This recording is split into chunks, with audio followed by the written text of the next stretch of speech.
उन दिनों मैं अपनी बुआ की लड़की की शादी में गई थी। वहां मेरी मुलाकात मेरे बुआ के लड़के से हुई, जो विदेश रहता था मगर भारत आया हुआ था। उसका नाम मोहित था। यह हमारी पहली मुलाकात थी।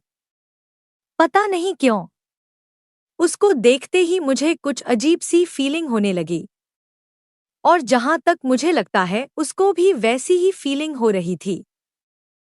उधर मुझे कुछ दिन रहना था तो रोज मोहित से मुलाकात होती थी। मेरी उससे बातचीत भी होने लगी थी। हमारे बीच कुछ मधुर और आत्मीय संबंध बन गए थे।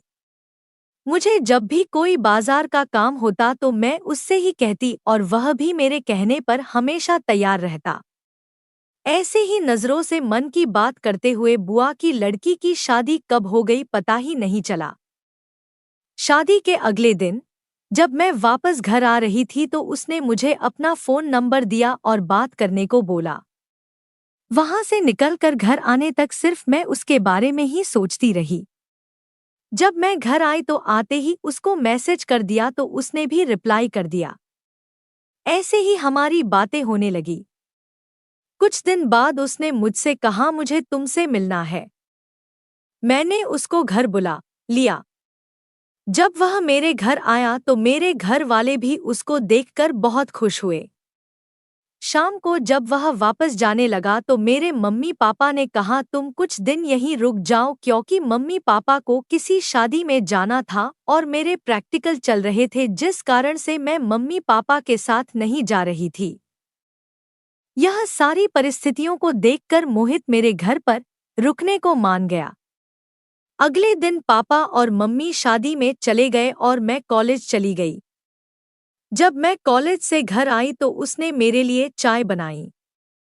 उसके बाद उसने मुझे घर के कामों में हेल्प भी करवाई। रात को खाने के बाद हम दोनों जब साथ बैठकर टीवी देख रहे थे तो वह मुझसे बोला मैं तुमसे कुछ कहना चाहता हूँ। मैंने कहा हाँ बोलो। वह बोला मैं तुमसे प्यार करता हूँ।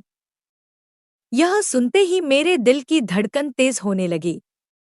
उसने मेरा हाथ पकड़ लिया और मेरा चेहरा ऊपर करके मुझसे बोला आई लव यू, मैं तुमसे बहुत प्यार करता हूँ। यह कहकर उसने मुझे गाल पर चूम लिया।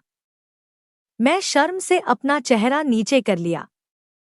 इससे पहले आज तक किसी ने मुझे छुआ तक नहीं था, पर मैं उसको दूर नहीं कर पाई।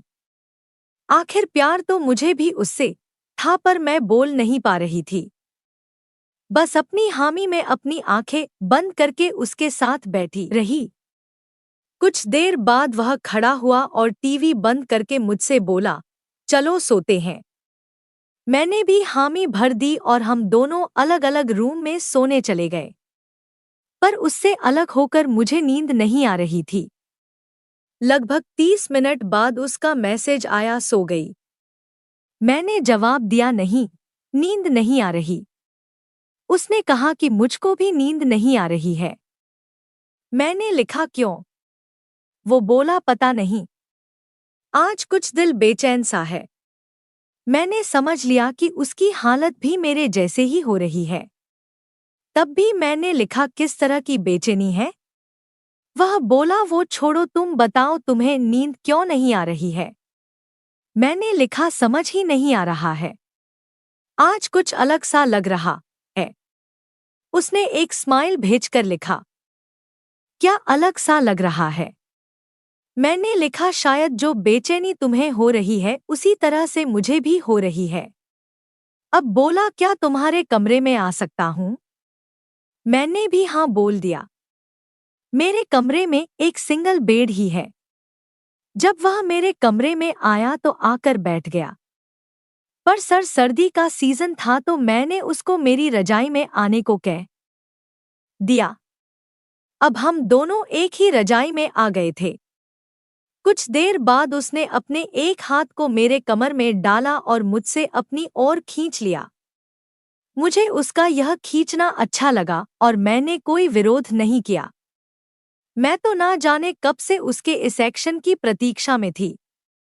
उसके सीने से लगते हुए मेरी सांसें भारी होने लगी और तभी उसने मुझे धीरे धीरे किस करना शुरू कर दिया, जिसमें मैं भी उसका साथ देने लगी थी। मैं शब्दों में बयां ही नहीं कर पा रही हूं। हम दोनों एक दूसरे का साथ देने लगे और हम दोनों मिलन की आग में झुलसने लगे। इस वक्त मेरी तो एक समाधि सी स्थिति बन गई थी। शायद ऐसा ही मोहित को भी लग रहा होगा। फिर कुछ पल बाद उसने मेरे होठों को आज़ादी दे दी और मुझे हाथ का सहारा देकर बिठा लिया। मैं एक कठपुतली की तरह बैठ गई और उसके अगले एक्शन का इंतजार करने लगी। उसने मेरी आंखों में देखा और मानो एक जादू सा कर दिया। मैं बस उसकी आंखों में खो सी गई थी। सर्दी अपनी औकात में आ गई थी। हम दो प्रेमियों के सामने हार माननी पड़ी। सर्दी के एहसास का नामोनिशान तक नहीं था। अगली सुबह जब हम उठे तो मुझसे उठा भी नहीं गया। उसने मुझे अपनी बाहों में उठा लिया। उसके बाद उसने ही मुझे नहलाया और फिर मेरे कमरे में लाकर लेटा दिया। बिस्तर पर आते ही मुझे नींद आ गई और जब उठी तो 1 बज रहा था। मैं उठी और बाहर जाकर देखा तो उसने खाना बना लिया था और मुझे उठाने ही आ रहा था। फिर हमने साथ बैठकर खाना खाया और टीवी देखने लगे। अगले 2 दिन तक जब तक मेरे घर वाले वापस नहीं आ गए, उसने मुझे बहुत प्यार किया। आज हमारे रिश्ते को बने 4 साल हो गए हैं। वह विदेश से वापस अब भारत में यहीं मेरे शहर में रहने लगा है। जब हम दोनों का मिलन का मन करता है तो या तो वह मेरे घर आ जाता है या मैं उसके घर चली जाती हूँ। दोस्तों, आपको हमारी कहानी कैसा लगा ज़रूर बताना। अच्छा लगा हो तो हमारे चैनल को लाइक करना, सब्सक्राइब करना, बेल आइकन को प्रेस करना ताकि हम आपको इस प्रकार से रोमांच भरी कहानियाँ देते रहें।